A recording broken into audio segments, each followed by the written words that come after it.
مننه به ډېر مننه دونه مننه چې هغه به زما د خولې نه ډېره وي د دغه محترم د دې ادبي بهیر د بنسټګر څخه وکړمه. شپږ کاله کېږي چې زه په الخیلو کې زندګي لرم یا دوستي لرم یا ربط آمد لرم، خو په دې کې تیاره وه د ادبي بهیر یا فرهنګ له وجې. نن په دغه کې دغه میز چې لګېدلی دی دا د یو شمې معنا لري چې دغه ځوانان دغه تنکي ځوانان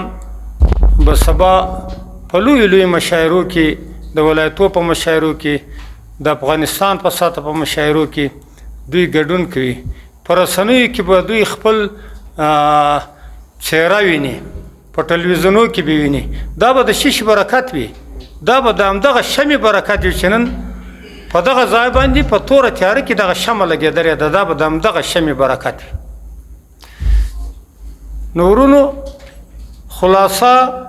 دا بهیر داسې نه دی، په نظر خو وړوکی بهیر دی، خو د دې کیفیت و ماهیت ډېر دی. په معنا کې دا ډېر لوی اهمیت لري. دا ټول سانسوریږي، دا زموږ ستاسو غږ به انشاءالله ایډیټ کېږي، نو خپلې چهرې به بعضې خلک د میډیا د لاره ویني. کوښښ وکئ، موږ که زاړه سو تاسې ځوانان یاست، نو خبره داسې ده چې د دغه موقع څخه تاسو استفاده وکړئ، د دغه وخت څخه استفاده وکړئ. د جمعې په ورځ خو هغه لمونځ چې موږ تاسې کوو انشاءالله هغه وخت رسیدګي کولی سو، بغیر دغه نه د چندان کارونه هم نه وي. پر وخت باندې راسئ او هغه شان چې موږ تاسو په دې میز باندې وایو هغه داسې شعر دې ځای ته راوړئ، داسې ترنم راوړئ چې هغه ښه کیفیت ولري، هغه نوښت ولري، هغه ارزښت ولري. نو کموال صاحب ما ته مخکې وویله چې خبرې ډېرې لنډې وکړه، نو دا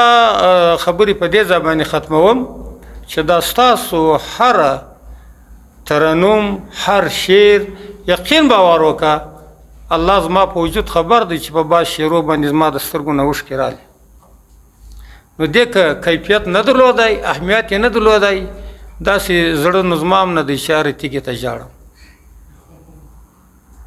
نو په تاسو که په معنا پوه سئ او هر شاعر چې دلته ولاړ شعر وایي هغه خپلې تصفیې ته متوجه کېږي، خپل قلم ته مه متوجه کېږي، هغه خپل شعر ته په هغه وخت کې مه متوجه کېږي چې زه به څه شي وایم. په هغه وخت کې ستا توجه باید چې دغه شاعر ته شي، ځکه ته راغلی چیش ته، ته دې ته راغلی چې هم ووایې هم واورې. نو تا خو ویل وکړه، اورېدل دې بیا پرېښول، یعنې 50% ستاسو غلطي وسوه. نو یو امام چې مخکې ولاړ قرائت وایي، دا یو مثال در کوم، موږ باید چې هغه ته متوجه یو چې دا څو رکات دی، څوم رکات دی، او دې په دې رکات کې کم قرائت وویلی. داسې نه چې نو فقط دی سلام وګرځوي، موږ سلام ورسره ګرځوو. نو دا باید چې تاسو متوجه یاست چې دا احمد څنګه شعر وویلی، محمود څنګه وویلی، قاري صاحب څنګه ترنم وکړي، هغه بل څه شي وویله، دې ته باید متوجه یاست. په دې باندې ته فکر وکړي، په زړه کې خپله فیصله وکړي